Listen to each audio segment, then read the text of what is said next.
శ్రీమన్మహాభారతము 833వ రోజు. ఓం అస్మద్గురుభ్యో నమః. నారాయణం నమస్కృత్య నరం చైవ నరోత్తమం దేవీం సరస్వతీం వ్యాసం తతో జయం ఉదీరయేత్. శ్రీమన్మహాభారతము 3వ పర్వము, వనపర్వము లేదా అరణ్య పర్వము. అందులో 43వ అధ్యాయము. సూత మహానుభావుడు శౌనకాది మహర్షులందరికీ ప్రవచనం చేస్తూ ఈ రకంగా చెబుతూ ఉన్నాడు. ఓ మహర్షులారా, వైశంపాయన మహర్షి జనమేజయ మహారాజుకు శ్రీమన్మహాభారతాన్ని ఉపదేశం చేస్తూ ఇలా చెబుతూ ఉన్నాడు. ఓ రాజా, దేవేంద్రుని ఆదేశానుసారం అర్జునుడు ఇంద్రసింహాసనం మీద కూర్చొని రెండవ దేవేంద్రునిలాగా ప్రకాశిస్తూ ఉన్నాడు.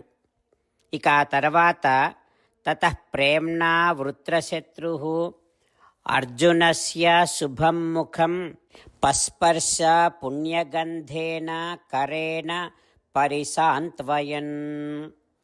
వృత్రశత్రువైనటువంటి దేవేంద్రుడు పుణ్యమైన పరిమళము కలిగినటువంటి తన చేతితో ప్రేమగా సాంత్వన పరుస్తూ అర్జునుడి యొక్క శుభమైనటువంటి ముఖాన్ని స్పృశిస్తూ ఉన్నాడు.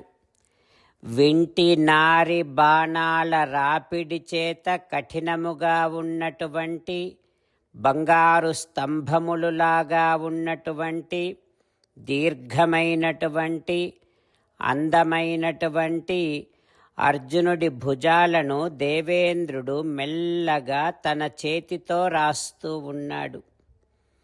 వజ్రాయుధాన్ని పట్టుకోవటము చేత మచ్చబడినటువంటి కుడి చేతితో దేవేంద్రుడు అర్జునుడి బాహువులను మెల్లగా మాటిమాటికి సాంత్వనముగా స్పృశిస్తూ ఉన్నాడు. స్మయన్నివ గుడాకేశం ప్రేక్షమాణః సహస్రదృక్. 1000 కన్నులు కలిగినటువంటి దేవేంద్రుడు ఆనందముతో వికసించిన కన్నులతో అర్జునుడిని, నిద్రను జయించినటువంటి అర్జునుడిని గర్వంగా చూసుకుంటూ ఉన్నాడు. 1000 కళ్ళతో చూసినా కూడా దేవేంద్రుడికి తృప్తి కలగటం లేదు. చతుర్దశి రోజున ఉదయించిన సూర్యచంద్రులు ఆకాశానికి శోభ కలిగించినట్టుగా ఒకే ఆసనములో కూర్చొని ఉన్నటువంటి అర్జున దేవేంద్రులు ఆ దేవసభకు శోభని కలిగిస్తూ ఉన్నారు.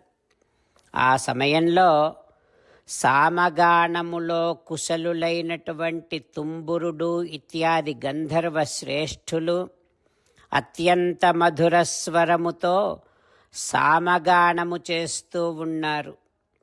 అంతేకాదు ఘృతాచి, మేనక, రంభ, పూర్వచిత్తి, స్వయంప్రభ, ఊర్వశి, మిశ్రకేశి, దండగౌరి, వరుధిని, గోపాలి, సహజన్య, కుంభయోని, ప్రజాగర, చిత్రసేన, చిత్రలేఖ, సహా, మధురస్వర ఇత్యాది అప్సరసలందరూ నృత్యం చేస్తూ ఉన్నారు.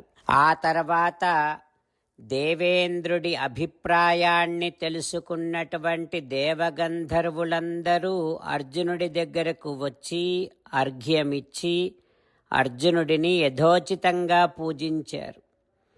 అర్జునునికి పాద్యాన్ని, ఆచమనీయాన్ని ఇచ్చి వారు ఆ అర్జునుడిని ఇంద్రభవనములోనికి పురందర నివేశనం ప్రవేశయామాసురథో, ఇంద్రభవనములోనికి తీసుకొని వెళ్ళారు. ఆ తర్వాత ఏం జరుగుతుందో రేపు తెలుసుకుందాం. జై శ్రీమన్నారాయణ. జై శ్రీమన్నారాయణ. అమ్మా నాన్నలకు సాష్టాంగ నమస్కారం చేద్దాం. మన ఆచార్యవర్యుల శ్రీచరణారవిందములకు సాష్టాంగ నమస్కారం చేద్దాం. శ్రీ వేదవ్యాస మహర్షుల వారి దివ్య పాదారవిందములకు సాష్టాంగ నమస్కారం చేద్దాం. శ్రీ విఘ్నేశ్వర స్వామి వారి శ్రీచరణారవిందములకు సాష్టాంగ నమస్కారం చేద్దాం. శ్రీమన్మహాభారత గ్రంథరాజమునకు శిరస్సు వంచి నమస్కరిద్దాం. శ్రీకృష్ణ భగవానుని శ్రీచరణారవిందములకు సాష్టాంగ నమస్కారం చేద్దాం. మన హృదయ మందిరములోనే అంతర్యామిగా వేంచేసి ఉన్నటువంటి శ్రీమన్నారాయణుడిని సేవిస్తూ మనని మనము స్వామికి సమర్పించుకుంటున్నామనే భావనాపూర్వకముగా సాష్టాంగ నమస్కారము చేస్తూ స్వామి నామ సంకీర్తన చేద్దాం. శ్రీమన్నారాయణ నారాయణ నారాయణ శ్రీమన్నారాయణ నారాయణ నారాయణ. శ్రీమన్నారాయణుడే శ్రీకృష్ణ భగవానుడిగా వచ్చి మనందరికీ భగవద్గీతను ఇచ్చి మనందరినీ ఒక 8 పనులు చేయమని చెబుతూ ఉన్నాడు. అందుకని భగవన్ తప్పకుండా చేస్తామంటూ మనం ప్రతిరోజు ఈ రకంగా మాట ఇద్దాం. హో శ్రీమన్నారాయణ కరిష్యే వచనం తవ సర్వం శ్రీకృష్ణార్పణమస్తు. జై శ్రీమన్నారాయణ. జై శ్రీమన్నారాయణ. భక్తులకు ప్రత్యేకమైనటువంటి విజ్ఞాపన. మీకు అన్ని విషయాలలో వెంటనే మంచి ఫలితాలు రావాలి అనంటే ప్రతిరోజు 1 నిమిషం వెచ్చించి నారాయణాస్త్రాన్ని చదవండి. ఇక మీకు తిరిగే ఉండదు. నారాయణాస్త్రాన్ని పొందడానికి మీరేం చేయాలంటే నారాయణాస్త్రం అనే వెబ్సైట్కి వెళ్ళి మీ పేరు మీ ఈమెయిల్ ఇస్తే మీ ఈమెయిల్కి నారాయణాస్త్రం PDF వస్తుంది. అందులో ఒక రామాయణ శ్లోకం, ఒక గీతా శ్లోకం, ఒక విష్ణునామం ఉంటాయి. ఆ 3 కలిపి నారాయణాస్త్రం అంటాం. ప్రతి ఒక్కరికి వేరువేరు శ్లోకాలను ఇస్తున్నాం.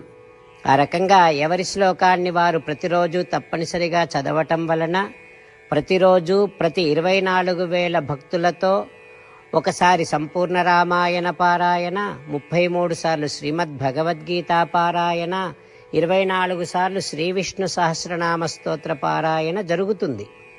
ప్రతి ఒక్కరికి అంతటి విశేష ఫలితము ప్రతిరోజు లభిస్తుంది. అందుకని మీరు మీ కుటుంబ సభ్యులు అందరూ ఒక్కొక్కరు ఒక్కొక్క నారాయణాస్త్రాన్ని వెంటనే పొందండి.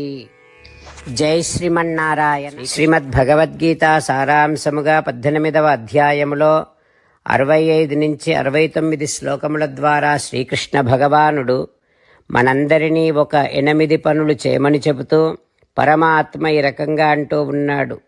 ఎవరెవరైతే నేను చెప్పిన ఈ 8 పనులు చేస్తారో వారందరూ నాకు చాలా ఇష్టమైన వారవుతారు. అప్పుడు వారిని నేను సకల పాపముల నుండి సకల దుఃఖముల నుండి విముక్తులను చేసి నా అంతటి వారిగా చేసుకుంటా, తరగని ఆనందాన్ని అనుభవింపచేస్తా.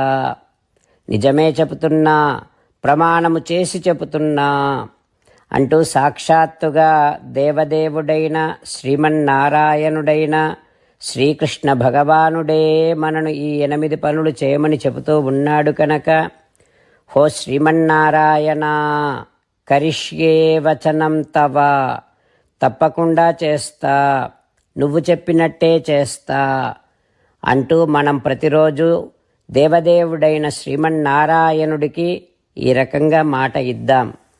హో శ్రీమన్నారాయణ నువ్వు చెప్పినట్టే నేను నిన్నే సంతతము ధ్యానము చేస్తూ ఉంటా. హో శ్రీమన్నారాయణ నువ్వు చెప్పినట్టే నేను నీ భక్తుడిగానే ఉంటా. హో శ్రీమన్నారాయణ నువ్వు చెయ్యమన్నట్టే నేను నా విధులను కర్తవ్యాలను నీ సేవగా నీ తృప్తి కోసమనే సక్రమంగా నిర్వర్తిస్తూ ఉంటా. హో శ్రీమన్నారాయణ నువ్వు చెప్పినట్టే నేను నీవాడిని అనే మహావిశ్వాసాన్ని సంతతము కలిగి ఉంటూ నా హృదయములో నీకే నమస్కరిస్తూ ఉంటా. హో శ్రీమన్నారాయణ మామేకం శరణం వ్రజ నన్నొక్కడిని మాత్రమే శరణు వేడుకో అని నువ్వే అన్నావు కనుక నేను నిన్ను ఒక్కడిని మాత్రమే శరణు వేడుకుంటా. ఓ శ్రీమన్నారాయణ మా శుచః, ఇక దుఃఖించకు అని నువ్వే నాకు భరోసా ఇస్తూ ఉన్నావు కనుక నేను ఇక దుఃఖించను.